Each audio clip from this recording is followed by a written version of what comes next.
Hey y'all, I'm back again with another one. How y'all doing? I'm blessed. I woke up this morning with some unexpected blessings, unexpected money transfers today. When I tell you God been showing out, He has been showing out. Oh, it's just His grace and His mercy.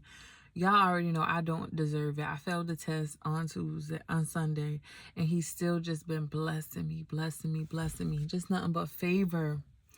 All glory go to God. So I woke up this morning with unexpected blessings, unexpected blessings. And then I end up going to the Carnation Market in Kingston. And I prayed. I said, God, please, I need favor because I ain't trying to spend all my money up in here. And today ain't even really a good day to be up in here.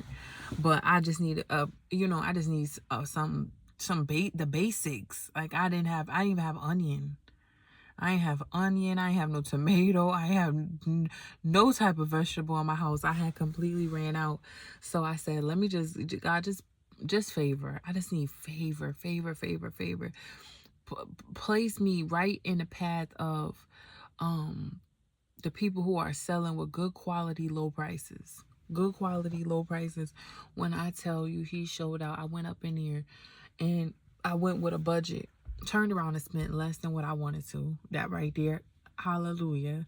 You know, you ever go somewhere and you be like, okay, I'm putting this aside. That's how I was. I'm putting this aside. I put some gas in my car and then I said, I'm going to put this aside to go to the market with. End up spending less than that. Less than that. I didn't get everything I wanted because the people who usually I buy certain stuff from, like snow peas and parsley, they weren't here today.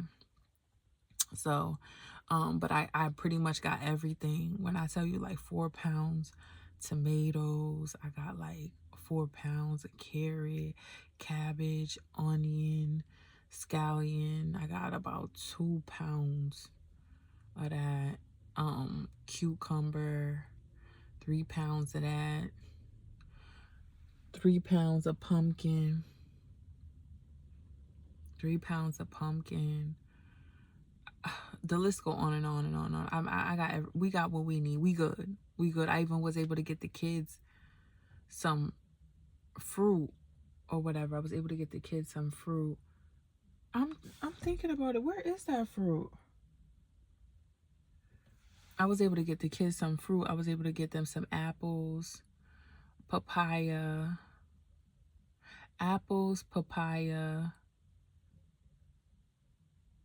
what else? Apples, papaya, and star fruit. And then some man who I bought the tomatoes from, I asked him, I was like, how much is your banana? Bananas are expensive here. And he was like, 12, honey. And I was like, oh, you can keep them. I'm good. Next thing you know, he said, wait. And he went right over there and gave it to my kids for free. And mind you, look how God was showing out today. Gave it to my kids for free. Mind you, bananas is expensive here. Fruit, believe it or not, in Jamaica, if you do not have like trees, like for instance, my husband's family have a farm in Portland. So like last night, his father came back from the farm, brought us pineapple. Like he'll bring banana sometimes, and he'll do certain things like that. And so we'll get blessed like that. Banana, plantain, oranges, stuff like that. There's a mango tree here. There's a guava tree, I believe, here as well. So besides that, man, it's expensive. Fruit is expensive. So, and I don't do foreign. I don't do imported fruit. So, but when I tell you God showed out, so all glory to Him. Let me just start off by saying all glory to Him, all praises to Him. But before I'm moving so fast. That was the end of my day. I just came back from shopping. My kids is in the house. I just cooked dinner and now we relaxing. I said, let me go make my video. I wanted to come on here because I wanted to tell y'all how God was moving today. Besides, the blessings and how He was able to provide the provision, the daily bread. Before I even stepped out to go shopping, I was sitting at home and I was just thinking, remember I told y'all the 5 keys for overcoming, right? For overcoming challenges in life to be an overcomer to get to your destiny. I'm gonna tell y'all one more time. So the first one is the revelation of the love of God. So being able to understand how much God loves us. That's one. That's how you overcome one. And then two is the power of the word. So staying in the word is where you get hope, right? So the third one is prayer, always praying, never ceasing. Then the fourth one is the atmosphere, keeping an atmosphere of joy, like trying not to get angry, mad, depressed, crying, because you're going to go through a storm. It's going to be some challenges. The enemy's going to come. The first thing he come for your mind, your emotions, but you have to maintain an atmosphere of joy. And then the last one is obtaining grace to engage the prophets. So getting grace where God can send men to come and prophesy for you. So having that grace, for that. But so I don't know why, but something told me go and do number 2, the power of the word. Go in the Bible and find different stories that relate to where you're at and get some encouragement. Whoever, somebody going through something financially, whoever went through something financially, mine is the financial part, and see how they went about it, their challenge and stuff like that. So I ended up going on ChatGPT and I just put that in, and it gave every story, and it started off with Job. Remember, God had told me I'm in that Job season. Remember, I told y'all a few weeks ago I prayed and I kept saying, God, just give me a word. I was going like this with the Bible. Just give me a word. I need a word from you. This is weeks ago. I was like, I need a word from you. I need a sign from you. I need something, God. I'm in this foreign land and I feel alone. Sure enough, I was at church and it just opened. It opened to Job 42. That's where God restored him. Then a few days later or the next day, I'm the same way. Like, God, I need a word. I was so desperate. I was like, God, I need a word. It opened to Job chapter 1. And I heard, oh, Holy Spirit, clear as day, you are in your Job season. And that's when all this stuff started happening. That's when all this stuff started happening, child. And so when I put in chat GPT, they put up Job, I immediately, I started writing, got my Bible, making sure, double checking that you can't trust these AIs too much. So I got my Bible and I started checking it. So the first verse was Job 13:15. Though he slay me, yet will I trust him. So, that I stand on that one too. That helps me a lot. Like when I'm going through stuff, like just meditating on that. Just keep saying it. The second one is what got me. The second one is Job 42:10. And the Lord turned the captivity of Job when he prayed for his friends. Also, the Lord gave Job twice as much as he had before. The part that got me was the middle part, when he prayed for his friends. So I said, whoa. I know this ain't what I think it is. Is God telling me how to stop a trial season? Is God giving me the keys to open doors right now? What's going on? So as soon as I wrote this in, I circled it. I still haven't even looked at the whole list of other Bible verses. I still right there because I knew that was what I needed. And by the time I was done studying and writing, it was exactly what God wanted me to see. So I said, I know this is not what I think it is. So I went and looked deep into it. I'm like, God, are you saying that you stopped the test? You stopped the trial? You stopped the tormenting of Satan on Job when he prayed for his friends? That's what stopped it? I never knew that. We all know that Job went through whatever, and then God restored him. But I never knew it was because he prayed for his friends. So I said, no, I gotta read into it. So that's verse 10. So I got up to 7. So one of his, I don't even know these people's name. Eliphazah, the one that starts with an E. So it starts at verse 7, same chapter 42. So it starts at verse 7. God is telling Job homeboy, listen, he said, my wrath is kindled against, he said his wrath is kindled against you and your friends, you and your two friends.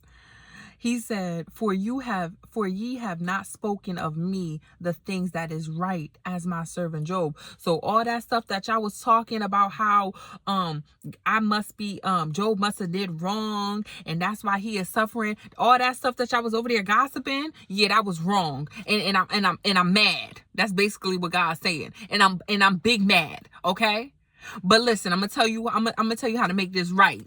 This me summing it up to y'all. You know, so for the people who can't get right with the Bible, but you can get right with this. All right. So he tell him, listen, I'm upset. I heard and seen everything that y'all was over there doing to my son. But let me tell you this much. I'm gonna tell you how to make it right. He said he instructed the 3 friends to go to Job, bring 7 bullocks and 7 rams to offer as a burnt offering. Then Job will pray for them. And he's saying, Job gonna pray for y'all.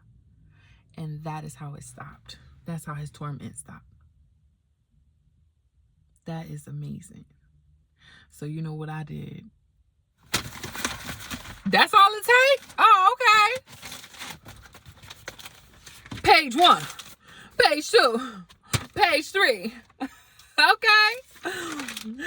And I'm gonna keep going. I stopped at 3 because I had to go to market. Oh, my enemies. I said, God, fix my heart. Fix my heart. Let me pray for them and make sure it's sincere. Fix my heart first, but let me start praying for them. You put them in my head one by one. If that's all it takes to come up out of this torment that I know that I'm in, by praying for my enemies, oh, when I tell you I got the writing, my prayers, and before I left, I made sure I said it in them. How I know that this is confirmation and it's for me is because prior to this, okay, God is always everything's gonna always connect the dots. This is how you know when it's God. Prior to this, a few days ago, I was listening to Joshua Selman. Y'all know I've been riding him for a while. I've been with him for a while now. And he was saying, he was like 90% of my prayer, he was in the middle of a sermon. He was like, 90% of my prayer be for other people. He said, I don't go to God begging. That's what he said. So that stuck with me. Then this morning, I don't know if it was this morning or right before I went to bed, because I get up at 3 to pray. So I don't know if it was right before I went to bed, because about 11, I'm not sure. But I so happened to see a reel of some older man. And he was saying, he said, do you want to know how to beat Satan? He was an old man. He said, you want to know how to beat Satan? He said, stop fighting with people. This was just last night. So when I woke up to this, I was like, and then let me tell you the next connection.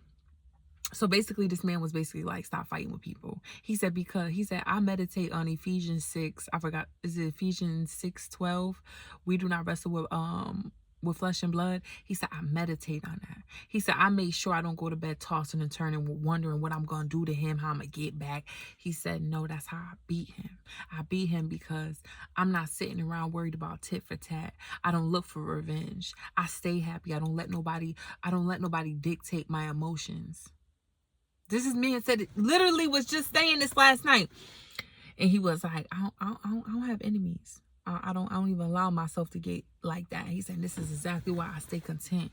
I go to sleep good at night. Because I'm not looking for revenge or nobody. I'm not hurt. I don't even allow nobody to hurt me. Right. So that was last night. So now when I see it, like, that's why I said, once I seen that, I started connecting the dots, like, boom, I remember when I heard the pastor say that about 90% of his prayers be for other people. And then, boom, before I went to bed, I heard that older man saying not to be beefing and warring with people. And then I thought of my dream. I had a dream a few nights ago, and I was in somebody's house. I'm not put so many names here, but I was in somebody's house, and their house was crumbling. Like, when I tell you, the walls were crumbling, even the artwork on the walls was sliding through. Like, see, this is a wall, and this is a wall. It was separate and it was cracking. The artwork was falling down. It was just, the house was just crumbling. And then I remember I went outside and I noticed how one side of the house just like went down, and you could completely see inside the house. Like, you seen the stairway, and the house was like, for some reason, was like on the outside made out of bamboo. Like, when it fell down, you seen that bamboo was like in the foundation, but it was just falling apart. And I remember I went outside, then somebody very, very, very, very, very, very, very, very close to me went in the house. So I went in after them with one of my kids, one of my daughters. I might have been my small one, my youngest, Ava. And I was holding my baby. But as I'm holding my baby, I'm just looking around at the house like this. I'm not saying nothing. I'm just looking like, wow. It was literally like just crumbling. And the person who I was following when I followed back to go back in the house, they were taking water and flinging water everywhere. And as the water touched the walls, it crumbled in more. And then I remember seeing a bucket or something on the floor, and I looked down, and I remember the person saying to me, "You ain't gonna pray for them? You ain't gonna pray for them?" As they're throwing the water, you're not gonna pray for the person who house it was, because the person who house it was is a person who has hurt me dearly, and I have forgiven them. But every time I forgive them, they keep doing the same thing over and over, to the point where now it's literally bare minimum. I keep it so bare minimum. I try to stay out of sight, out of mind with them, because I done forgave, and they still got these envious, devious, using ways, to the point where my mouth turned sour. And it was their house. It was their house that was crumbling. But the person was related to them. And the person just kept saying to me, "You're not gonna pray for them? You're not gonna pray for them?" As they're flinging the water, and the walls are crumbling. You're not gonna pray? You're not gonna pray? So remember I told y'all I told y'all about this dream, because I told y'all how I got up, and then I ended up making two prayers. I ended up making two prayers for the person who was throwing the water. And then I made like I just made like what's the word I'm looking for? Just like a general one for just enemies. If I have enemies or anything, just praying for just people in general, just no name specific. But then today, after seeing this again about praying for my enemies, and because remember, Job's friends was falsely accusing him of doing wrong, which he did not do, and stuff like that. So when I seen this, and I remember all the things that occurred, that's down the same lines of God's word that I heard throughout the last couple of days, I knew God was telling me, "Brittany, I know what you need. I got you. I already told you I'm not going to forsake you, and no weapon formed against you shall prosper, but be still. You good. But I'm going to need you to just focus on praying for other people." So I was like, all right, I could do that. But my thing is, what God is like, really fix my heart though. Like, it ain't nothing for me to go make a prayer and get on my knees, say it, but make sure my heart is sincere. Because there is some people that hurt me where I be saying I forgive them, but they got one time to do something, breathe the wrong way, and I don't remember it, and now I'm like, ooh, nose turned up. And I know I shouldn't be like that, and God, please forgive me. So that's why before I even started my prayer today, I made sure I said, "God, fix my heart first. Fix my heart first. Fix my heart, and teach me forgiveness. Teach me forgiveness. How to because it's so tricky, because they say, you know, you got to forgive and then forget. And then you got some cases where it's like, God, you got to have wisdom. You can't keep getting burnt, can't keep getting burnt. But I don't know, like, I don't know. I just have to sit down with God and just have him teach me the difference. You understand what I'm saying? The difference from somebody making a mistake, but genuinely is for me, versus somebody who I literally just need to forgive and then completely leave alone. I don't know the difference. I'm gonna be honest with you. I don't know the difference, because I be just ready to cut everybody off. And I know I can't do that, because it don't matter who you are. God, I got to be available for God to use me for any and everybody at any given moment. I can't be walking around with bitterness, because I block my own blessings. Because if he can't use me, then what use am I? What use am I? What's the use of being here? You know? So that's just something I'm working on. And I don't know if you can relate to this video. Like, just some people, you be saying, I forgive them, but sometimes you look at them and be like, ugh, like that be me. That be me. I'll look at somebody and then start just remembering and just be like, mm-mm. And I don't know if it's because the person who house it was, they hurt me not one time, not two times. But like but I have to remember, like that man said last night, Ephesians 6, remember, we do not battle with flesh and blood. I got to start praying those demons off of that person. That person's being used and they don't even know it. They think because they go to church that they saved and they holified, sanctified, and they walk around talking about, I'm blessed, that they under God's grace and mercy. But let me tell you something. Not too many people read the Bible and they don't know that Jesus said, and I think people take this very lightly. Many gonna come to me saying, didn't I do this? Didn't I do that? And it's, I don't know you.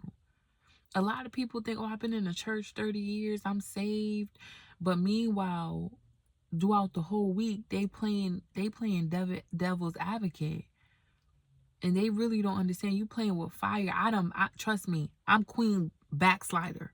I'm not here to judge nobody or cast no stones, but I'm here to tell you, I had to recognize that I as long as I stayed lukewarm, he was gonna spit me out.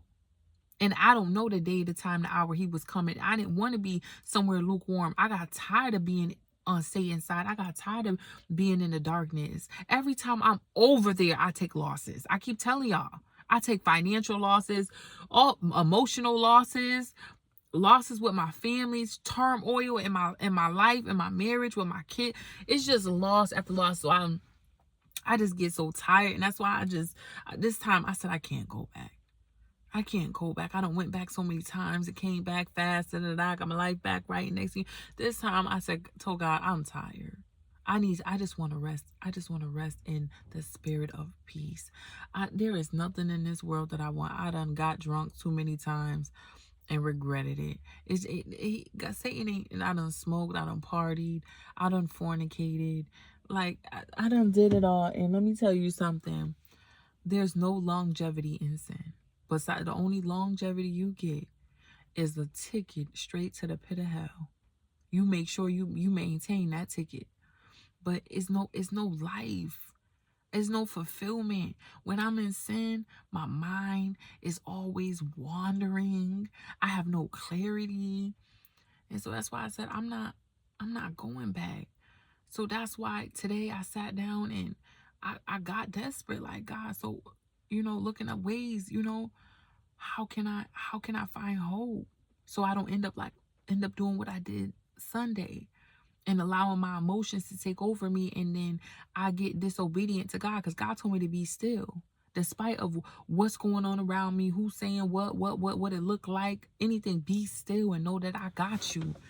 And so I was good Friday, I was good Saturday, then came Sunday, I got weary. My faith got weary. So that was the point of me today, going in and trying to look up verses so I can meditate on, and it can increase me in my faith, give me hope. And it landed me with that. And I'm like, wow, God, is that what's gonna, praying for my enemies, praying for people who hurt me, Forgiving them? Is that what it takes for me to level up? Is that what you're trying to tell me? Because all week I've been getting the same things from different people saying, don't fight with people, pray for other people. Like I said, it came 3 times. One through Apostle Joshua Selman, him telling me, with him saying in a sermon how 90% of his prayers be for other people. He prayed for other people. Then I had the dream. Then it was that man. Now I was just so happened to be reading the word, studying the word, and then I see it in the Bible. And I don't know, I just want to come on here to somebody. Maybe you can go and meditate on it and pray on it tonight. Ask God, did you put this video of Brittany across my screen, across my timeline, telling me I need to forgive somebody? Ask him who. Maybe you already know who it is. You probably already know who it is. You got to let it go. I know sometimes it be hurting because, like I said, this person, some people who hurt, sometimes, man, I be all right with them. But then if I'm around them too long, then my mind start wandering. Then I'm just like, oh, my stomach don't turn. I don't want to be bothered. Get away from me. Like, ugh, you know. But God is saying, now I'm going to need you to pray for them. I'm going to need you to pray for your enemies. I'm going to need you to pray for the people who did you wrong. And I know as bad as I want to get into the next season, because, honey, I'm tired of this. This right here, when I tell you I have now a newfound respect for mothers out there. By the grace and mercy of God, I still have my husband who helps me financially. You know, he's in another country right now, but he sends me money and stuff. If the bank don't take it, I could get it. But we figured out that now, so we should be good at the bank taking my money. So things is gonna, you know, get better. But can you imagine, like, the single mothers out there who don't have nobody to help them and got as many kids as me? Man, I never thought in a million years I would have to pray for food, put duct tape on my baby's pamper, and put pads in the inside because she ain't got no more. Like, these things, I got a lot of kids. And I never got, by the grace and mercy of God, I ain't never experienced none of that until now. A few weeks ago, this all new. I've been on here every day doing a video on here every day telling y'all what's going on in my life. I've been sitting in this car every day, faithfully telling y'all what's going on, because I'm just as shocked as y'all. You what? Yeah, I know. What? I did what? I'm just as shocked as y'all. But God keeps saying, be still. Trust me. And that's the thing is, I know you're probably saying, wow, Brittany had to put duct tape. Yeah, because I have 5 Pampers and I had to make them stretch. But and that was Friday through Sunday. Came Monday morning, God provided. I don't know if he just, those 3 days, he just wanted to test me. He just wanted me to learn patience. He just wanted to increase my faith. I don't know, but my daughter's good now. We got food now. We got money now. But those Friday, Saturday, Sunday, man, it was a test. It was a test I ain't never had before. And I done graduated from college a few times. Okay, high school, all that. And I ain't never seen no test like this. Okay. God got some tests. But yeah, and I just want to come on here and share that. Maybe it can help y'all. Help y'all. You wondering why can't I get out of this? Why can't I level up? Why can't I do? Maybe your heart not right. Maybe God's saying, listen, I can't promote you and you got all that hatred in your heart. I can't promote you. I can't open that business. I can't give you that job. I can't let you complete that project. I can't give you that fortune. I can't move you over there. I can't give you that husband or that wife. If your heart, we gotta fix our heart. God already told me I gotta pray for my enemies. I mean, that's the same thing telling me too. I gotta fix my heart. I gotta truly forgive them. That don't mean like I said, I'm gonna pray and ask God to show me the difference. But I know that don't mean you gotta kiss and make up with all of them. Cause some people because remember, there is wheat and tares. So I just gotta tonight. I'll deal with God and ask Him to help me understand who to forgive and can kindle with, and then who forgive but don't like, but put them in the balcony kind of thing, where it's like, oh hey, keep moving, but it ain't no more we whining and dining together. You understand what I'm saying? So I gotta ask Him the difference, because I've been done put everybody in a balcony, and He may be telling me, no, I'm gonna need you to keep this person close to you, because I'm gonna use you to win their soul for my kingdom. You understand what I'm saying? Because that's what we ultimately, everybody purpose is to win the souls, preach the gospel, tell your testimony.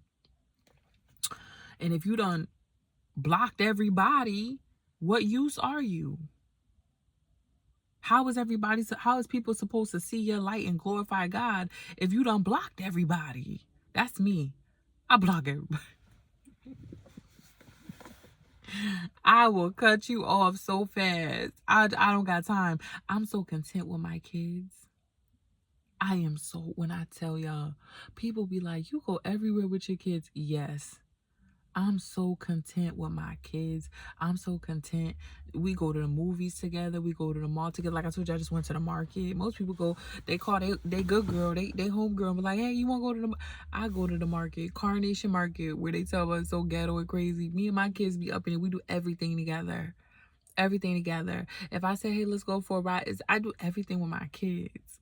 Watch movies, sit around, pray together, do this, spend the Sabbath. I'm just always with my kids, like every day. Like those are my best friends. Those are my, I don't feel the urge, the need to have any friends. Like, not saying I don't have friends, but I'm not picking up the phone calling anybody. If you get it. You understand what I'm saying? Like, if you get it, I'm not picking up the phone calling and checking on people. Hey, how you doing? Like, no. There's only one person I talk to from back home, and I haven't even spoke to her in 2 weeks.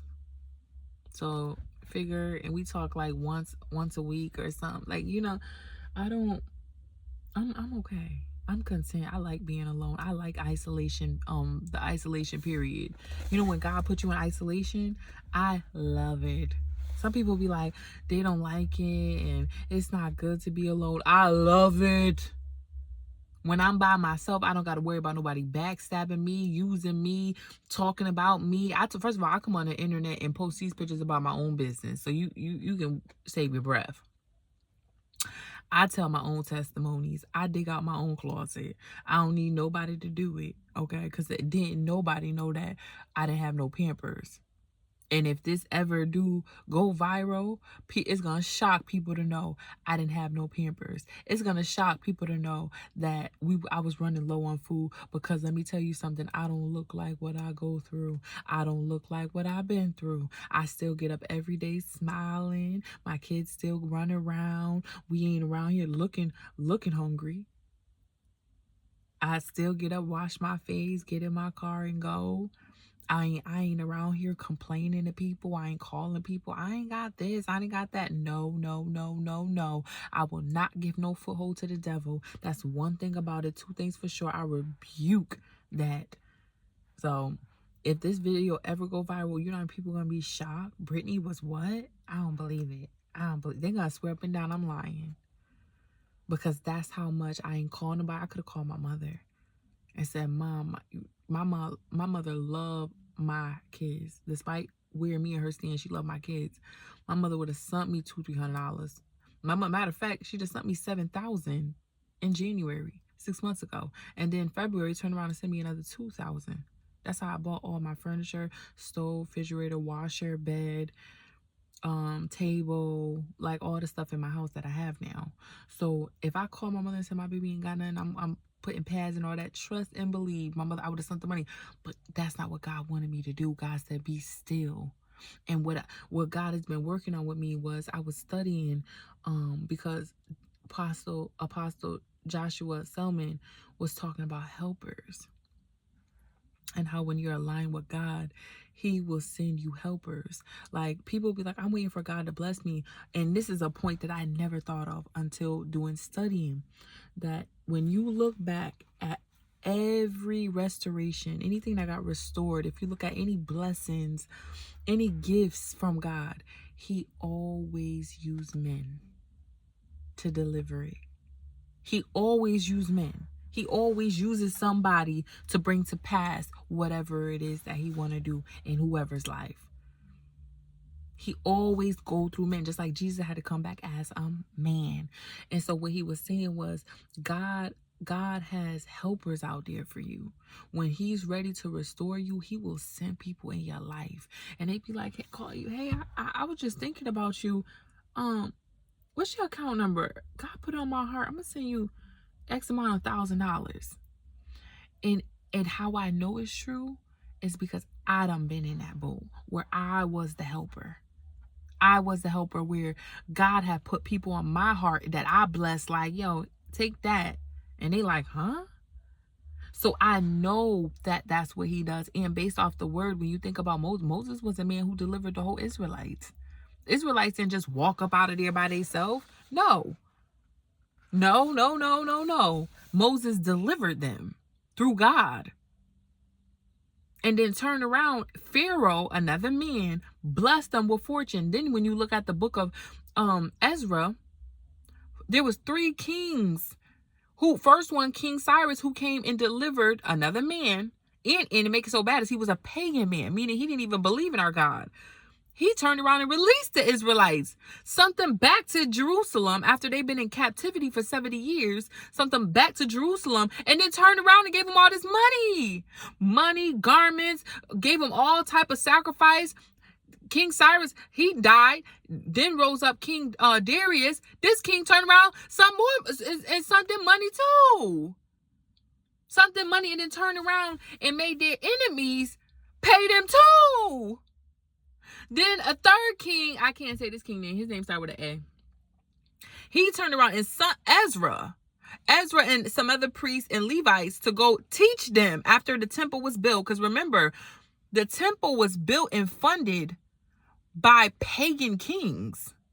The Israelites didn't work. They didn't work and make no money and buy stone. No, it was given to them by the enemy.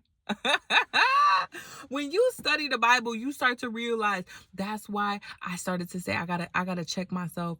I don't have no enemies. I gotta stop saying that I got enemies because I don't got no enemies.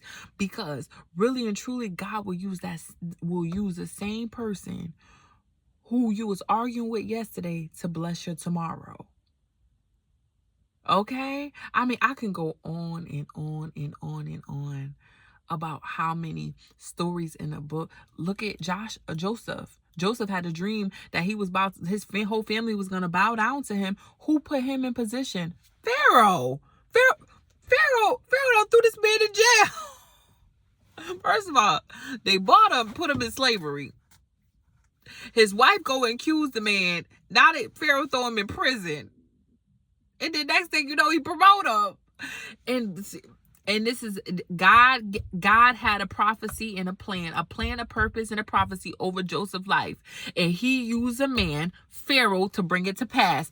Put Joseph in position, and then later on carried his brothers right there to his foot to bow, just like it was in that dream. Prophecy came to pass. Through who? Men. Man. So that's why, but let's just bring this back full circle so I can hurry up and get up off of here. You need to ask God to fix your heart so you can make it right with whoever. Because you don't want to miss no blessing. You never know, that same person that did you wrong, God may fix their heart, soften their heart, give them a heart of flesh. And next thing you know, in the Bible, Proverbs chapter 3 tells us God will have you will have favor over men and God. It's in the Bible. He will make favor over man and him, meaning that you will have favor over you have favor with men in him. God will use people. God will put you on somebody's mind so bad. You ever hear people say, "You've been on my mind. I wanted to call you because you've been on my mind." Who put them on the mind? Okay. But God will do it. Long as you in alignment with God, he ain't gonna let nothing bad happen to you. Long as you in alignment. Now, when you out doing crazy stuff, now don't get upset when Satan puts you on a demon's mind. Okay, so you gotta remember, you reap what you sow. This message is for people who is in alignment, who is actively, wholeheartedly seeking God, who's turning from their wickedness, people who is trying to change. These are the people who I'm talking to. I'm not talking to the people who lukewarm. You only going to church on Sunday, then you in the club Friday, Saturday, go to church Sunday. You still fornicating, knowing that that's wrong. You understand what I'm saying? I'm talking to the people who is trying to change. They're putting a foot forward and they're trying to change. I'm talking to them. Ask God to fix your heart. I love y'all. I'm about to go in before it start raining and go get myself together. I love y'all. And I hope this helps somebody. I hope it answers somebody questions, some thoughts you may have in the back of your mind. I hope it helps y'all. And keep praying. And remember what I said, ask God to fix your heart. All right, bye.